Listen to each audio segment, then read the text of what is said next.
Ok, bonjour. Dans la vidéo précédente, nous avons fait le design de notre calculatrice. Il sera question maintenant d'implémenter les actions qui seront opérées sur les différents boutons. Donc, si je fais un événement du type clic sur le bouton 1, normalement 1 doit apparaître dans la zone de texte label ici. Si je clique sur 2, voilà, on aura 12. Si je clique sur 3, on aura 113. C'est ce qui reste à implémenter. Donc, du coup, je vais vous demander, pour le faire, on va implémenter, on peut le faire de deux manières. On peut implémenter en utilisant les événements du type case. Case, genre si je tape sur le bouton numérique 1 apparaît, 2 apparaît. Mais ici, on va prendre en compte les clics de la souris. Et pour cela, je double-clique sur le bouton 1 pour commencer. On va commencer par implémenter le bouton 1. Après, on va faire pour 2, 3, 4, 5, 6. Et puis, par la suite, on va aussi implémenter les différents opérateurs. On a division, multiplication, soustraction et addition. Donc, pour cela, je vais très rapidement, je clique sur le bouton 1. Là, nous avons une méthode qui prend en paramètre l'événement. Donc, l'événement, c'est le clic sur le bouton. Voilà. Donc, ce qu'il faut savoir, c'est que cette méthode est appelée, on va venir un peu dans le code, je monte, j'ai agrandi la taille de police pour que voilà. Donc, vous voyez ici, le bouton, on a mis un listener qui est là, un action listener, qui prendra en paramètre, voilà, un objet de type listener. Et maintenant, là-dedans, nous avons la méthode qui est là. Et dans cette méthode, on va appeler notre méthode action performer qu'on a juste ici en bas. On a juste ici en bas. Voilà. C'est ça. Donc là, qu'est-ce qui se passe? On a dit, il sera question lorsqu'on clique sur le bouton 1 doit apparaître dans notre zone de texte, sur notre label. Pour cela, qu'est-ce que je fais? Je vais utiliser le nom de mon label que j'ai choisi, c'était ceci. Je vais, pour attribuer une valeur à ce label, je vais utiliser la méthode setText. Ok. Donc, dans setText, comme c'est le bouton 1, normalement, c'est ça. On met 1. C'est pour dire, si je clique sur 1, voilà, j'aurai 1.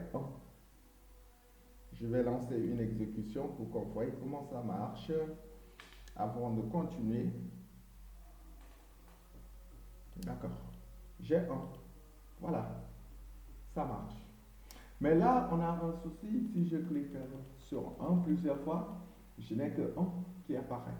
Normalement, si je clique une deuxième fois sur 1, j'aurai 11. Si je clique une troisième fois, j'aurai 111.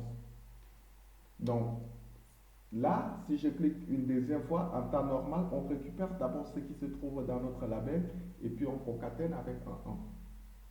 C'est ce qu'on va faire. Et pour cela, je fais comment?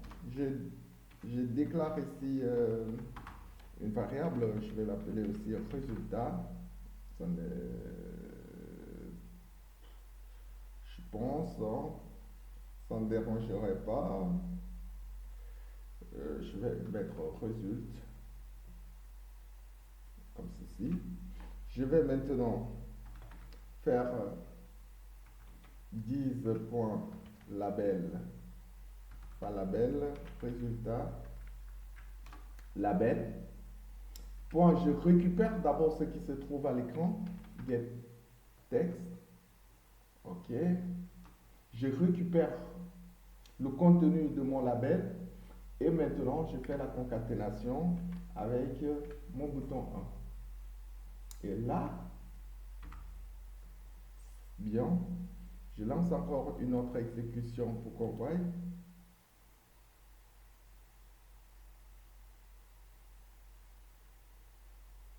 Ok, oh, j'ai un. Désolé, on va mettre résultat ici. Avant de lancer, désolé. On va mettre résultat. Ok, donc pour mieux comprendre comment ça marche. Désolé. Ok, donc je viens là, je fais 1. Ça a pris 0, 1. Vous voyez, quand je clique, j'ai le 1 qui s'ajoute à la fin. Donc, on a un souci avec le 0 qui se positionne là, parce qu'au départ, on avait 0. Maintenant, quand on clique sur 1, ça récupère 0. Après, ça fait la concaténation avec 1. On peut régler ce souci en mettant une structure de contrôle. Pour cela, je fais quoi?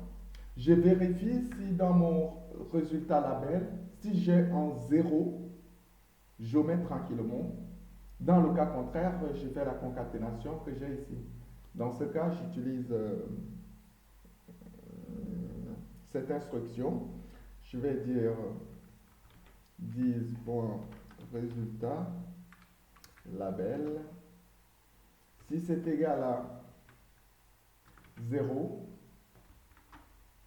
si c'est égal à 0, on fait simplement, on met dans ceci, on met 1. Sinon,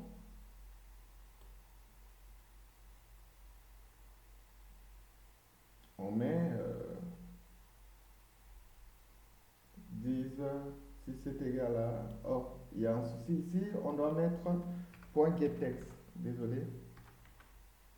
D'accord. Voilà. Si le texte qui se trouve dans la zone c'est égal à 0, on renvoie juste 1. Dans le cas contraire, on fait la concaténation qu'on a ici. Ceci va nous donner ce résultat.